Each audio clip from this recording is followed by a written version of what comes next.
अस्सलाम वालेकुम। तो आज हम लोग स्टेट में तीसरा चैप्टर स्टार्ट करने वाले हैं। चैप्टर नंबर 3 जिसका नाम है सुरेख नियत संबंध। मैं आप लोग को बता दूं, अगर आप लोगों ने चैप्टर नंबर 2 सुरेख सहसंबंध अगर अच्छे से क्लियर किया है तो ये चैप्टर आपको बहुत आसानी से आने वाला है। ठीक है, तो सुरेख नियत संबंध पहले मैं आप लोग को बता दूं ये कितने मार्क्स का चैप्टर है। तो ये भी चैप्टर नंबर 2 की तरह 12 मार्क्स का चैप्टर है।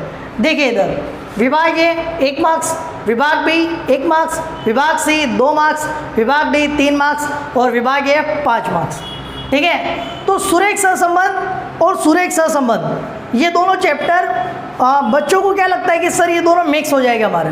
तो मैं आप लोग को बता दूं, अगर रकम के ऊपर सुरेख सहसंबंध बोला है तो दूसरा चैप्टर आ रहा है समझ में, और अगर रकम के अंदर सुरेख नियत संबंध बोला है तो तीसरा चैप्टर।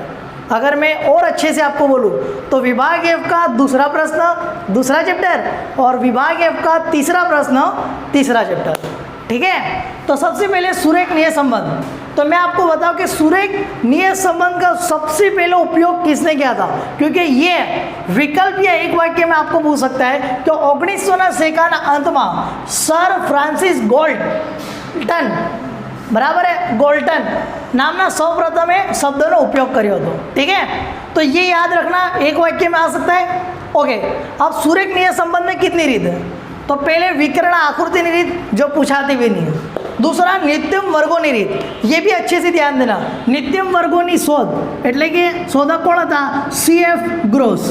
और तीसरी अन्य रीत, इसमें हम लोग शॉर्ट सम और जारे आर आपेल होए जब चलेगा आप लोग को अच्छे से समझाऊंगा, तो ये 3 रीत आती है। ठीक है, तो अभी हम लोग नित्यम वर्गोनी रीत स्टार्ट करने वाले। ठीक है, तो आप पहले सबसे पहले अच्छे से लिख लो, फिर हम लोग सम करते हैं।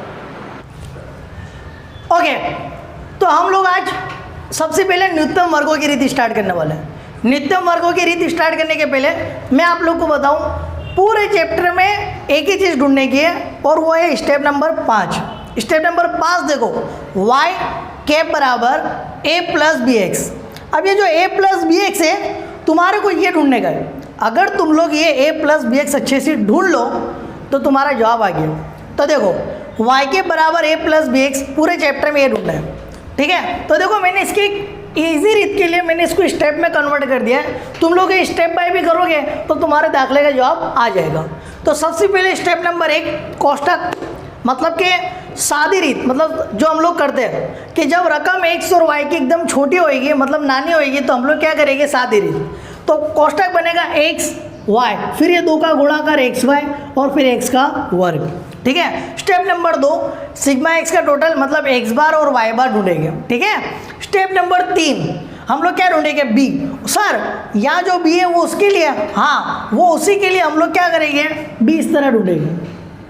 ठीक है, तो b का सूत्र है n गुणिया sigma x y minus sigma x sigma y, n गुणिया सिग्मा एक्स नो वर्ग माइनस सिग्मा एक्स नो आखा नो वर्ग। सर ये सूत्र याद करने की कोई अच्छी ट्रिक बताओ ना, मैं बताता हूँ। ठीक है, स्टेप नंबर 4 ए ढूंढेंगे। पहले बी ढूंढना है, फिर हम लोग ए ढूंढेंगे।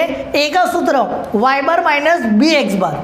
ठीक है, सर वाई बार ये एरिया, सर बी ऊपर से आएगा, सर एक्स बार ये एरिया, देखा। और स्टेप नंबर 5 जो हमारा मुख्य सूत्र है, समीकरण मॉडल नियत शब्दांकों, y के बराबर a प्लस बी एक्स। ठीक है, तो सर ये सूत्र हमारे को अच्छे से याद करो। मेरी बात सुनो, सहशब्दांक का सबको सूत्र याद है, सीधी रीत का क्या सूत्र था, r बराबर n गुणिया sigma x y sigma x sigma Y,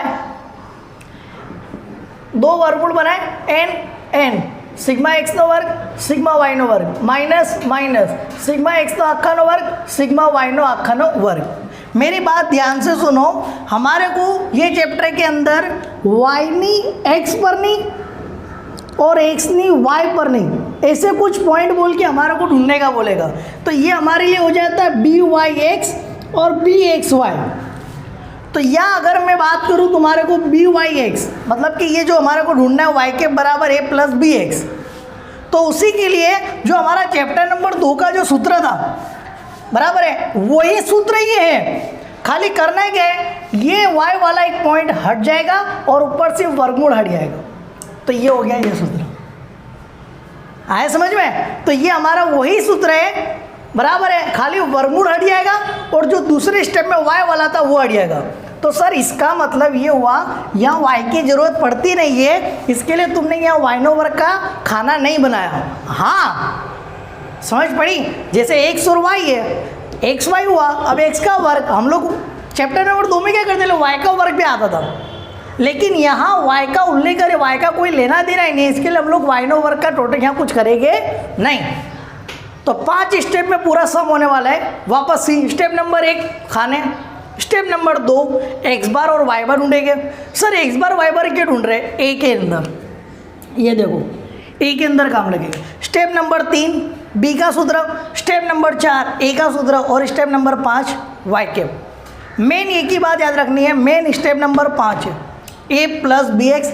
तो a कैसे ढूंढेंगे, y बार माइनस बी एक्स बार, b कैसे ढूंढेंगे, आगे समझ में सबको, क्यों हमने यहाँ नहीं लिया, और वर्गमूल हटा देना, ये बात याद रखना। और सर ये क्या है x, ये हमेशा तुम्हारे को रकम में ऊपर दे देगा, ये हमेशा तुम्हारे को ऊपर रकम में क्या कर देगा, रकम में आपेलस है, आ गया समझ में। तो ये था तुम्हारा फॉर्मेट। अब इसका एक नेक्स्ट हम लोग वीडियो के अंदर हम लोग एक सम करने वाले हैं, ठीक है। अब हम लोग उदाहरण नंबर 1 न्यूनतम वर्गों की रीति स्टार्ट कर रहे हैं, ठीक है। तुम लोग को पता है टोटल कितने स्टेप में दाखिला होने वाला है, 5 स्टेप में, और हमारे मेन ढूंढने का क्या होता है, स्टेप नंबर 5, जिसका सूत्र है y के बराबर a प्लस बी एक्स। सूत्र ये लगा दो स्टेप नंबर 5 का, और 1 बाय 1 तुम लोग वो ढूंढो। तो चलो उदाहरण 1 की रकम मैं पढ़ता हूँ, ध्यान देना सब लोग। કોઈ ચોક્કસ કંપની એક મોડલનું કારનું આયુષ્ય અને તેનો સરેરાશ વાર્ષિક નિભાવ ખર્ચ માટે મેળવેલા અવલોકનો નીચે મુજબ છે। તો કારનું આયુષ્ય એટલે કે x 2 4 6 8, y એટલે કે સરેરાશ વાર્ષિક નિભાવ ખર્ચ 10 20 25 30, ठीक है। अब हम लोग क्या करेंगे, दाखला करेंगे। स्टेप नंबर 1 हम लोग कोष्टक बनाएंगे। चलो पहले ये 2 का गुणाकार देखो, 2 दान 20 20 चौक 80, आ रहा है समझ में। तो ये 2 का क्या हो गया, गुणाकार। अब x का वर्ग, सर y नो वर्ग नहीं बनेगा, बताओ क्यों नहीं बनेगा, क्योंकि ये नियत संबंध है, सहसंबंध हुए तो यहाँ खाना y नो वर्ग का बनेगा चैप्टर नंबर 2 में, लेकिन अभी चैप्टर नंबर 3 है। सर हमारे को कैसे पता चलेगा कि ये नियत संबंध है कि सहसंबंध है, ऊपर रकम में तुम्हारे को साफ साफ बोल देगा वो, ठीक है। तो आप बनेगा x नो वर्ग, यानी कि 2 का वर्ग 4, 4 का वर्ग 16, 6 का वर्ग 36, 8 का वर्ग 64, ठीक है। तो ये सबका हो गया टोटल। तो ये हो गया स्टेप नंबर 1, ठीक है। अब स्टेप नंबर 2 क्या ढूंढेंगे, x बार और y bar, sigma x upon n, मतलब के 20 भाग्या 1 2 3 4 भाग्या 4, तो कितना आ गया 5, ठीक है। स्टेप नंबर अपने 2 में ही y bar, sigma y upon n, y कितना है 85 भाग्या 1 2 3 4, तो 21.25। तो सर स्टेप नंबर 1 और स्टेप नंबर 2 हमारा क्लियर। अब स्टेप नंबर 3, सर इसका सूत्र हमारे को तुमने बहुत अच्छे से याद करा दिया कि अगर दूसरा चैप्टर जो होता है उसका y वाला पूरा पॉइंट नीचे का हटा देंगे और वर्गमूल हटा देंगे तो बन गया ये सूत्र, याद है ना सबको। अब हम लोग क्या करेंगे, इसके अंदर कीमत रख देंगे। देखो n की जगह 4, sigma x y 490, sigma x 20 और सिग्मा वाई 85। तो नीचे भी ऐसे करेंगे। नीचे एक बात ध्यान रखना, n4 x नो वर्ग 120 और x नो आखा नो वर्ग, मतलब कि ये 20 का वर्ग करेंगे, ये लोचा मत मारना, ये x नो वर्ग मतलब ये मत रख देना 120, ये x नो वर्ग मतलब के ये वाला x नो वर्ग मतलब के 20 नो वर्ग। तो ऊपर ये 2 का गुणाकार हुआ 59, 20 गुणिया 85 1700, 120 गुणिया 4 480 અને 20 નો वर्ग। ये बात ध्यान रखना, 20 का वर्ग करना है आपको, तो कितना हो जाएगा 400, ठीक है। दोनों का बाद बाकी हुआ 260, ये दोनों का बाद बाकी हुआ 80, वो चैप्टर नंबर 2 के जैसा ही पूरा स्टेप है, ठीक है। दोनों का भागाकार करा, मतलब b बराबर हमारे को कितना मिला 3.25, ठीक है। तो स्टेप नंबर 3 भी हमारा कंप्लीट। अब आया स्टेप नंबर 4। सूत्र क्या है, सूत्र आप लोग को याद रखना पड़ेगा a बराबर y बार माइनस बी एक्स बार। y बार ये रहा स्टेप नंबर 2 में, देखो ये रहा 21.25 है ना, ओके। b ऊपर ढूंढा ना हमने, ये रहा, तो रख दिया, और x बार तो 5। ठीक है, सबसे पहले तुम लोग ध्यान रखना, ये x बार का मतलब ये वाला होता है x बार। ठीक है, अब ये दोनों का क्या कर देंगे, पहले गुणाकार, पहले गुणाकार होवे, ऐसा नहीं पहले बात बाकी करोगे, नहीं, पहले गुणाकार होवे, 16.25 आया, फिर 21.25 के साथ बात बाकी होगा, तो कितना आ जाएगा, 5। आया समझ में? तो स्टेप 1 कंप्लीट, 2 कंप्लीट, 3 कंप्लीट, कोई प्रॉब्लम? चलो 4 कंप्लीट। अब आया स्टेप नंबर 5, जो हमारा सबसे मेन है। क्या सूत्र है? ये सूत्र याद करना भाई, ऐसा ना हो कि रीत पूरी आ गई और लास्ट का सूत्र याद नहीं है, उसके ऊपर ही पूरा दाखला है। तो हम लोग क्या करेंगे, y के बराबर a प्लस बी एक्स। ठीक है, अब a, तो देखो स्टेप नंबर 4 में a कितना आया, 5, b कितना है बोलो तो 3.25, x, सर ये वाला x, सर ये वाला x, नहीं, ये x का मतलब होता है हमारे को रकम में ऊपर दे देगा। तो तुम लोग ध्यान से देखो, ऊपर रकम में 10 वर्ष आयु से लिखेला है ना, तो वो x मतलब क्या होता है, 10, ये हमेशा रकम में आपेल हसे। ठीक है, ये वाले नहीं लेने के x। चलो वही, पहले ये 2 का क्या होएगा, गुणाकार, तो 3.25 गुणिया 10 तो 32.5 प्लस 5 तो कितना हो गया, 37.5। देखो मैंने लास्ट में क्या लिखा है, 1000।